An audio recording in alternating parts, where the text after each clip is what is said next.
San Agustín dio una definición que no ha sido superada por nadie porque verdaderamente es magistral. Él dijo, el mal es la privación del bien. Esta definición tiene el doble mérito de que no pasa por alto la crudeza de la experiencia del mal y que refiere siempre el mal a una presencia anterior del bien. La crudeza de la experiencia del mal se expresa en la palabra privación. Privación no indica una simple carencia, sino un positivo desorden. Significa que falta algo que debería estar. Me explico, que un hombre no tenga alas para volar, eso no es un mal. ¿Por qué? Porque el ser del hombre no incluye tener alas para volar. Pero que un hombre, por ejemplo, carezca de vista o carezca de oído, sí que es un mal. ¿Por qué? Porque el ser del hombre incluye esas perfecciones que son la vista y que son el oído. Por lo tanto, privación significa falta algo que debería de estar. Y eso es un mal, porque debería de estar. De manera que las cosas no son malas por lo que son, esto es muy interesante, sino que son malas por lo que no son y deberían ser. Y por otro lado, la definición de San Agustín pone de relieve la relación al bien. El mal es la privación del bien. El bien ahí significa el bien debido a la naturaleza del ser en cuestión. Como os he dicho, que un hombre no tenga alas, eso no es un mal, porque el bien de tener alas no le corresponde al hombre, no le corresponde a la naturaleza del hombre. A un pájaro sí le correspondería, pero a la del hombre no.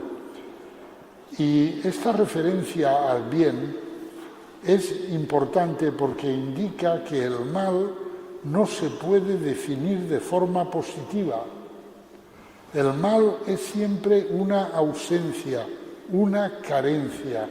Es como un cáncer que ha corroído algo y falta algo que debería de estar porque se lo han comido, ha sido destruido. En ese sentido, la definición pone de relieve que el mal es siempre un parásito del bien, una carcoma que corroe el bien. De modo que si no hubiera bien, no habría mal, porque el mal por sí mismo no tiene una entidad propia, sino que es la corrupción, la destrucción de un bien. De ahí que Santo Tomás de Aquino, sabéis que estos grandes pensadores, claro, son cabezas fuera de lo común, ¿no? Pues tiene un argumento muy curioso. Dice, si existe el mal, Dios existe. Y dice, ¿por qué dirá esto este hombre? Y él lo explica. Dice, porque el mal no puede existir si no existe el bien. Si existe el mal es porque existe un bien al cual el mal ataca, al cual el mal corroe. Y como la causa del bien es Dios, pues si existe el mal, eso significa que Dios existe, porque ha creado el bien, ha creado unos seres que después han sido deteriorados por el mal. Es muy importante distinguir el mal físico del mal moral. El mal físico consiste en la privación de algo que pertenece a la perfección natural de un ser. Por ejemplo, lo que yo he dicho antes, ¿no? La ceguera o la sordera. Por eso es un mal para un hombre, porque a la perfección natural del ser hombre le compete el poder ver y el poder escuchar. Y otra cosa es el mal moral. El mal moral es el pecado. Consiste en la no adecuación de una acción libre puesta por el hombre o por un ser libre con la ley moral. Se trata, por lo tanto, de la maldad. Aquí el mal moral es la maldad. Es decir, una forma de comportamiento libre que traiciona las exigencias del bien. Entre los principios que los hombres tenemos de forma innata en nuestra alma está este: haz el bien y evita el mal. Haz el bien y evita el mal. Bien, pues el mal moral, el pecado, es cuando uno no hace el bien deliberadamente, traiciona el bien. Entonces, eso es el mal moral, eso es el pecado. ¿Cuál es el origen del mal, de todo mal? Pues el origen del mal es, podríamos decir, el olvido por parte... olvido no es quizá la palabra más adecuada. El origen del mal es que la criatura racional y libre decide no mirar a Dios, decide no hacer caso de Dios. Y entonces dice: voy a actuar como a mí me parece. ¿Por qué tengo que estar pendiente de este? Este sería Dios. Y hacer lo que Él me dice. Voy a actuar a mi bola, a mi aire, como a mí me parece. ¿Por qué esto, que es el pecado, por qué esto es la causa de todo mal? Pues muy sencillo, porque los seres creados somos criaturas por estar creados. Y eso significa que nuestro ser es meramente relacional. Es decir, nuestro ser es pura relación a Dios que nos da el ser, que nos crea.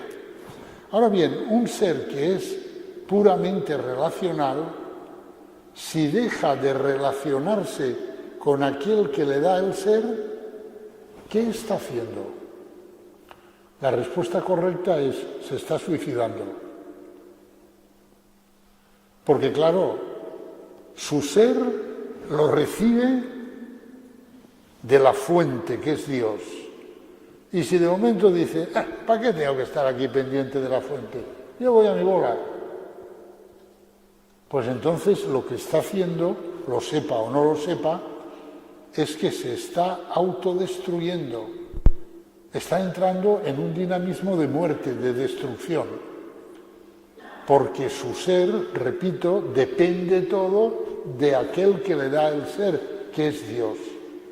Por lo tanto, si el ser creado libre deja de estar pendiente de Dios, pues sencillamente se está destruyendo. De manera que ese dejar de estar pendiente de Dios es el mal moral, el pecado.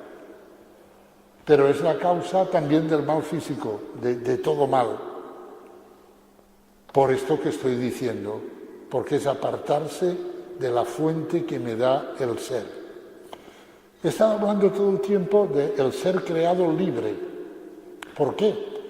Porque el primer ser creado libre que hizo eso no fueron Adán y Eva, fueron Satán y sus ángeles.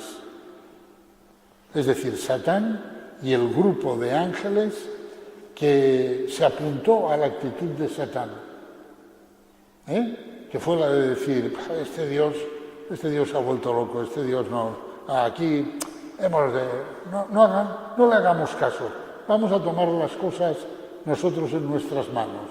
Ese fue el primer pecado. Ahí empezaron todos los males. Después Satán, por envidia, como dice la Sagrada Escritura, el libro de la Sabiduría, maquinó para que el hombre cayera, para que el hombre hiciera lo mismo. Y Adán y Eva, lamentablemente, mordieron el anzuelo y pecaron. Con lo cual el mal entró aquí en nuestro mundo. Por eso decía y todo arranca, fijaros, de ese no querer mirar a Dios, de ese no querer existir pendiente de otro. Y claro, Eso es el pecado y eso es el inicio de la autodestrucción del hombre.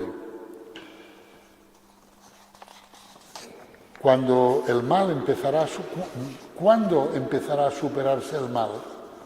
Cuando haya una joven mujer que exista completamente vuelta hacia Dios, completamente pendiente de Dios. Esa es la Virgen María. Cuando haya una mujer que diga, hágase en mí según tu palabra, porque creo que tú eres el bien, porque creo que tú eres amor, porque creo que lo que tú quieras para mí es lo mejor para mí. Por eso hágase en mí según tu palabra. ¿Veis? Es la actitud contraria a la que tuvieron primero Satán y sus ángeles y después Adán y Eva.